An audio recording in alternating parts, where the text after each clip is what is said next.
Everyone, this is मिलन मुखर्जी और आज हम क्या करते हैं वर्क एनर्जी पावर के वीडियो लेक्चर को कंटिन्यू करते हैं। और आज का जो हमारा टॉपिक है वो टॉपिक का नाम है पावर। आज हम पावर के बारे में जानेंगे कि पावर क्या होता है, पावर की डेफिनेशन क्या होती है, पावर के फॉर्मूले क्या बनते हैं, ये पावर के अलग अलग फॉर्मूले हम किस तरीके से बना सकते हैं। ठीक, तो इस वीडियो को स्टार्ट करते हैं। टॉपिक का नाम है हमारा पावर। सबसे पहले बात करते हैं पावर की डेफिनेशन के बारे में। पावर की डेफिनेशन हम बोल सकते हैं कि the rate of doing work is known as power. मतलब अगर मैं वर्क के हिसाब से पावर को समझूं तो मैं क्या बोलूंगा, rate of doing work is called power. Rate of doing work का मतलब क्या होता है, हम रेट से क्लियर है कि रेट का मतलब होता है पर यूनिट टाइम में, मतलब हमने पर यूनिट टाइम में कितना काम को किया है उसको हम क्या बोल रहे हैं, पावर बोल रहे हैं। पावर को मैं in the terms of energy भी समझ सकता हूँ। कैसे बोल सकता हूँ कि the rate of consumption of energy is also known as power. मतलब हमारी एनर्जी को कंज्यूम करने की रेट, उसको भी हम क्या बोल सकते हैं, पावर बोल सकते हैं। मतलब यहाँ पे मैंने पावर को दो तरीके से समझा है, एक मेरा है वर्क के फॉर्म में और दूसरा है मेरा एनर्जी के फॉर्म में। तो इसका फॉर्मूला कैसा बनेगा, इसका फॉर्मूला मेरा बन जाएगा power is equals to work done upon time या फिर एनर्जी अपॉन टाइम, दोनों ही बोल सकते हैं। ठीक, अब चलिए थोड़ा सा पावर को समझने की कोशिश करते हैं कि पावर है क्या। अगर मैं इस डेफिनेशन से समझूं तो मैंने क्या बोला, मैंने बोला कि work done upon time, work done upon time. हम जानते हैं कि वर्क को हम किस में मेजर करते हैं, वर्क को हम जूल में मेजर करते हैं। चलो मैं एक एग्जांपल लेता हूं कि लेट अस सपोज दैट मेरे पास 100 बॉक्सेस है, मेरे पास 100 कार्टून के बॉक्सेस है, खाली कार्टून के बॉक्सेस है, और किसी पर्सन ए को मैं काम देता हूं कि इस 100 बॉक्सेस को एक जगह से दूसरी जगह पे शिफ्ट करना है। मेरे पास एक टास्क है, मैंने बोला 100 बॉक्सेस है, 100 बॉक्सेस को एक जगह से दूसरी जगह पे शिफ्ट करना है। ठीक, तो जो पर्सन ए है वो उस 100 बॉक्सेस को शिफ्ट करने में 10 सेकंड का टाइम लेता है। ठीक इसी तरीके से अगर मैंने इसी काम को पर्सन बी को दिया और पर्सन बी ने क्या किया, पर्सन बी ने किसी मशीन का यूज किया और इस 100 बॉक्सेस को एक जगह से दूसरी जगह पे शिफ्ट कर दिया और सिर्फ 1 सेकंड में कर दिया। तो यहाँ पे मैं देख रहा हूँ कि जो मेरा वर्क डन है, जो मेरी एनर्जी अप्लाई हो रही है वो उतनी की उतनी है दोनों ही केसेस में। बॉक्स मेरा एक पोजीशन से शिफ्ट होकर दूसरी पोजीशन पे पहुंच गया। मैं बोलता हूँ इस केस में भी उतनी ही एनर्जी लगेगी और इस केस में भी उतनी ही एनर्जी लगेगी। फर्क सिर्फ इतना है कि जो एनर्जी मेरी लगी है इसको शिफ्ट करने में वो यहाँ पे 10 सेकेंड में लगी है और यहाँ पे जो मेरी एनर्जी लगी है इसको शिफ्ट करने में वो 1 सेकेंड में ही लगी है। मतलब यहाँ पे ये वर्क मेरा 10 सेकेंड में हुआ है और यहाँ पे ये मेरा वर्क 1 सेकेंड में हुआ है। तो यहाँ पे अलग क्या है, एनर्जी तो सेम टू सेम है, वर्क तो सेम टू सेम है, अलग क्या है, तो अलग है यहाँ पे पावर। मतलब पर यूनिट टाइम में एनर्जी कंजप्शन अलग है। यहाँ पे जो एनर्जी है वो 10 सेकंड में लग रही है, मतलब धीरे लग रही है। और यहाँ पे क्या हो रहा है, एक मशीन लेके आया मैंने और सारे बॉक्सेस को एक जगह से दूसरी जगह पे शिफ्ट कर दिया। तो सारे बॉक्सेस को मशीन से शिफ्ट कर दिया, मतलब हमने ज्यादा पावर का इस्तेमाल किया, पर यूनिट टाइम में हमने ज्यादा एनर्जी का इस्तेमाल किया।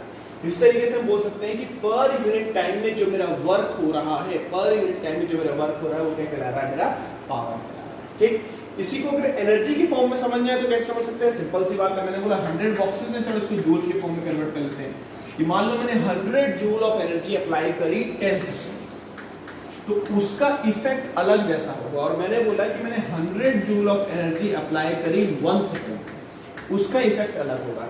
यहाँ पे मैंने बॉक्सेस को मैनुअली शिफ्ट किया तो मुझे 10 सेकंड का टाइम लगा, और यहाँ पे क्या किया, मैंने एक मशीन को लाया और मशीन से ज्यादा पावर यूज करी और 1 सेकंड में 100 जूल एनर्जी ले ली और मैंने टास्क को कंप्लीट कर दिया।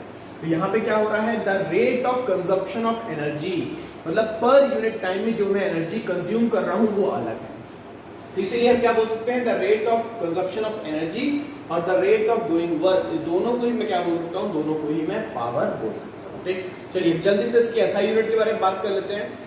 इसकी जो एसआई यूनिट बनेगी वो क्या बनेगी, इसकी एसआई यूनिट मेरी बनेगी वर्क के लिए। मैंने क्या बोला, वर्क के लिए होता है मेरे पास जूल। वर्क की जो एसआई यूनिट होती है वो होती है जूल। एनर्जी की भी एसआई यूनिट जूल ही होती है। ठीक, और टाइम की एसआई यूनिट क्या होती है, टाइम की एसआई यूनिट होती है सेकंड। तो सिंपली मेरा क्या बनता है, मेरा बनता है जूल पर सेकंड, या मैं इसको बोल सकता हूँ जूल पर सेकंड को हम नाम देते हैं 1 वॉट। ये एक साइंटिस्ट है, उनका नाम है जेम्स वॉट। जेम्स वॉट के ऊपर ये यूनिट दी गई है 1 वॉट। 1 वॉट कितना होगा, 1 वॉट होता है आपका 1 जूल पर सेकंड, 1 जूल पर 1 सेकंड। तो ये सारी कहानी क्या हो गई, ये सारी कहानी मेरी हो गई पावर। चलो पावर में कुछ एक और शब्द आएगा जैसे इंस्टेंटेनियस पावर। ये तो मेरा एक सिंपल पावर हो गया। अगर मैं एट अ इंस्टेंट की बात करूं तो वो इंस्टेंटेनियस पावर कहलाएगा। चलिए इंस्टेंटेनियस पावर के बारे में जरा सा बात कर लेते हैं। देखिए मैं इसको रब करता हूँ। चलो मैंने पावर का एक फॉर्मूला बनाया। पावर का फॉर्मूला क्या बना? पावर का फॉर्मूला बना मेरे पास power is equals to work upon time. ठीक, चलो मैंने बोला कि अगर बहुत ही छोटा सा वर्क डन कर रहा हूँ, मैंने बोला मैं बहुत ही छोटा सा वर्क डन कर रहा हूँ और उसको मैं किससे दिखा रहा हूँ? उसको मैं डेल्टा डब्ल्यू से दिखा रहा हूँ। और इस छोटे से इंटरवल को क्या दिखा रहा हूँ? इस छोटे से इंटरवल को मैं डेल्टा टी से दिखा रहा हूँ। ठीक, तब मेरा पावर क्या हो जाएगा? तब भी पावर मेरा सेम टू सेम रहेगा, वर्क डन अपॉन टाइम। तो पावर क्या बन जाएगा? पावर बन जाएगा मेरे पास डेल्टा डब्ल्यू अपॉन का डेल्टा टी। ठीक, ये बन के मेरा तैयार है। अगर मैंने बोला कि ये जो मेरा डेल्टा टी इंटरवल है, टाइम इंटरवल है, ये बहुत ही छोटा है। बहुत ही छोटे का मतलब बहुत ही फ्रैक्शंस ऑफ सेकंड की बात कर, मतलब इतना फ्रैक्शन की जस्ट नियर टू जीरो है, तब मैं कैसे लिखूंगा? तब मैं लिखूंगा इस तरीके से, पावर इज इक्वल्स टू क्या हो जाएगा? Power is equals to limit delta T tends to zero. मतलब डेल्टा टी जो है मेरा वो कैसा है? मेरा जीरो जैसा ही, एकदम जीरो के करीब है, tends to zero. Delta T tends to zero. और यहाँ पे क्या बन जाएगा? यहाँ पे बन जाएगा मेरे पास डेल्टा डब्ल्यू अपॉन का डेल्टा टी। ठीक, और इसी चीज को हम आगे पढ़ चुके हैं कैलकुलस में। क्या कहते हैं इसको? हम कहते हैं पावर इज इक्वल्स टू, इस पूरे पार्ट को मैं लिख सकता हूँ डी डब्ल्यू अपॉन का डी टी, मतलब differential coefficient of work done with respect to time, D W upon का डी टी। तो ये क्या बन गया? ये कहलाता है मेरा इंस्टेंटेनियस पावर। क्या कहला रही है? मेरी इंस्टेंटेनियस पावर। इंस्टेंटेनियस, और इंस्टेंटेनियस पावर को मैं कैसे लिखता हूँ? P is equals to W upon D W upon D T. इन सभी पावर की ऐसा यूनिट क्लियर हो गई। पावर क्या है आपके पास? वॉट। एक और टॉपिक इसके साथ बनता है कि हम कई बार पावर को इन द टर्म्स ऑफ फोर्स और वेलोसिटी समझते हैं। क्या बोल रहा हूँ? पावर को इन the terms of force and velocity. Board को रब करते हैं और चलते हैं power in the terms of force and velocity.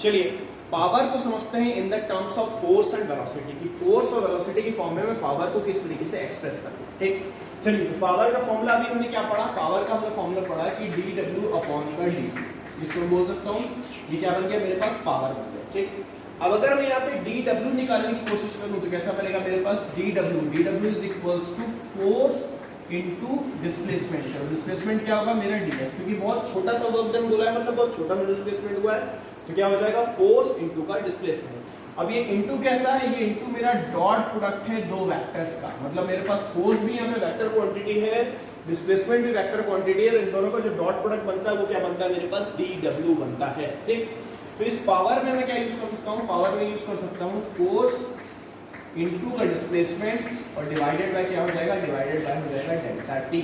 अब मेरे को यहाँ पे क्या दिख रहा है? मेरे को यहाँ दिख रहा है DS upon DT, displacement upon time, change in position with respect to time. तो ये क्या हो जाएगा? ये मेरा इंस्टेंटेनियस वेलोसिटी बन जाएगा।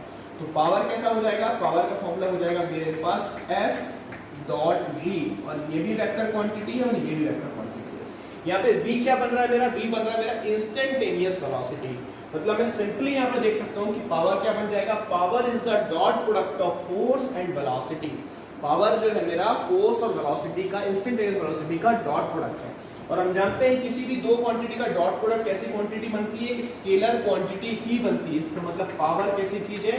पावर मेरी एक स्केलर क्वांटिटी है। यहाँ से मेरा एक चीज क्लियर हो रहा है। इसको अगर मैं मैग्नीट्यूड की फॉर्म में सॉल्व करके लिखूं तो कैसा आ जाएगा? ये आ जाएगा मेरे पास power is equals to F B cos of theta, जो कि हम पहले पढ़ चुके हैं कि ए डॉट बी क्या होता है? ए बी कॉस थीटा ही होता है। तो यहाँ क्या बन जाएगा मेरे पास? F B cos theta. और मैंने बोला अगर मेरा थीटा 0 डिग्री, मतलब एक ही डायरेक्शन में एक्टिविटी हो रही, फोर्स भी एक ही डायरेक्शन में लग रहा है, वेलोसिटी भी एक ही डायरेक्शन में लग रहा है, उस कंडीशन पे क्या होगा? उस कंडीशन पे जो थीटा बनेगा मेरा, वो थीटा क्या बन जाएगा? मेरा 0 डिग्री। अगर थीटा 0 डिग्री बनता है तो पावर क्या बन जाएगा? पावर बन जाएगा मेरे पास F इंटू वी, और cos 0 क्या होता है? cos 0 मेरा 1 होता है। यहाँ से मेरा एक फॉर्मूला बनके तैयार हो गया। ये फॉर्मूला क्या बना मेरा? Power is equals to force into का वेलोसिटी। और वेक्टर फॉर्म में समझना है तो इसको हम इस तरीके से बोल सकते हैं, power is equals to this much.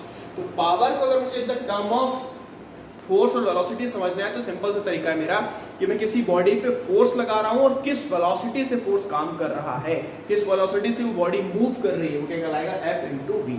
ये टॉपिक हमारा कंप्लीट होता है पावर। पावर का फॉर्मूला हमने समझ लिया, पावर की ऐसा यूनिट समझ ली, और पावर को इन the terms of force and velocity समझ लिया। तो इसको नोट डाउन करो। अभी मिलते हैं अपन अगले वीडियो में। Thank you so much, bye bye.